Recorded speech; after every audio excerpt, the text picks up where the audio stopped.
These men will sleep with your woman. Be careful. Number 1. A male pastor who acts as a mentor to her. This is not to discredit all pastors. There are still genuine pastors out there, but under no circumstances should your wife submit to another man in the name of a pastor or a mentor. She's only instructed by God to submit to her husband. If only you know how many women some of these pastors sleep around with, then you will understand better. Women are very vulnerable to their pastors than to their husbands. Some women honor their pastors and hold him at high esteem more than their husbands or boyfriend. Have seen women who go to cook for their pastor who is obviously staying alone. Women in the church will share themselves and go in different days to wash, cook, and clean for a pastor who lost his wife or stays alone. Is the pastor a stick? What do you think happens there when nobody is there? I met a woman with her 2 children in the mall the other day. She saw a beautiful shoe, and the first thing that popped out of her mouth was that, "This will be nice for my pastor." I looked at her. She was wearing a ring on her finger. I was shocked. I asked her if she was married, and she said yes. And I went further to ask her, "Don't you think this will be nice for your husband?" Her countenance changed. She said her husband has shoes. Can you imagine that? So it is the pastor that doesn't have shoes? Most pastors are the reason why some women are no longer respectful or giving their full attention to their husband.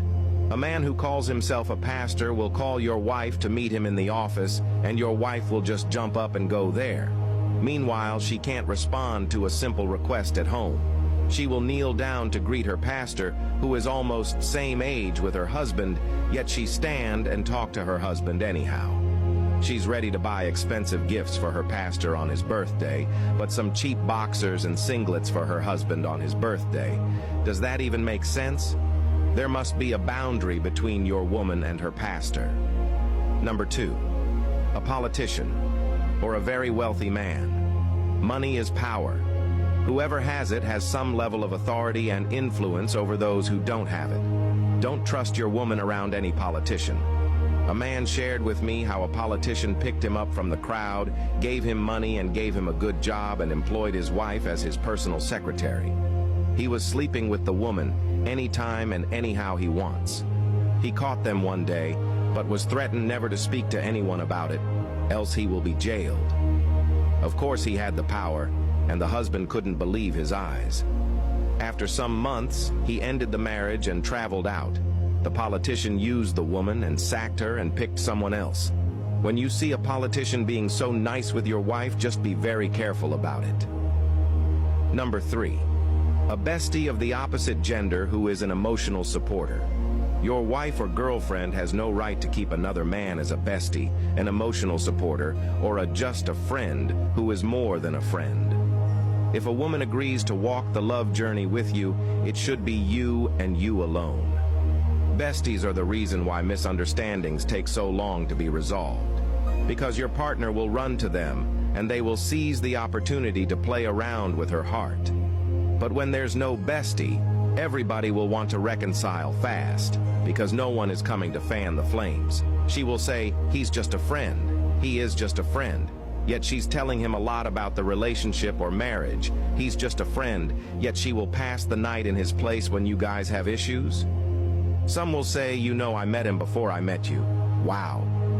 Since you met him before meeting your man, if your bestie was that special, why didn't you date him? Why giving space for a third party in your relationship or marriage?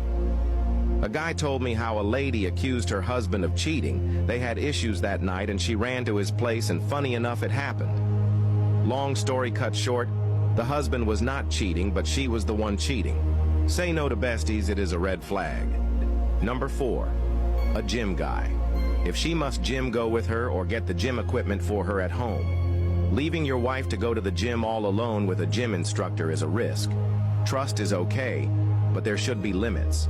Have you seen how these gym guys train women before? Have you seen how they use their hands on people's wives? Do you know why your wife now suddenly wants to be in the gym all the time? Some of them even have private sessions. You must be funny to think that nothing is going on there. Women go there wearing things that will allow them exercise, and some of these things they wear are unveiling. These men are not sticks, neither is your woman a wood. They will ask her to spread her arms, spread her body. Sometimes they use their hands on them. Feelings and emotions will definitely pick up, especially if the guy is handsome and attractive. Save your marriage and relationship by avoiding all of these. If she won't stop going to the gym alone, then it's a red flag. Number 5. Male doctors. A nurse told me how a male doctor bangs women who come to the labor room to give birth. His excuse is that the place is not wide enough, and he needs to help make it wide. This really sounds funny, but it happens. Go to hospitals where female doctors can take care of your wife. A male doctor shouldn't be a personal doctor to your wife. Women are most vulnerable in the hands of doctors. Because it is expected that a healthcare provider must examine your body, most of them take advantage of people's girlfriends and wives. Be wise. If you are not following me, you may not see me again. Like and follow this page for more amazing contents like this.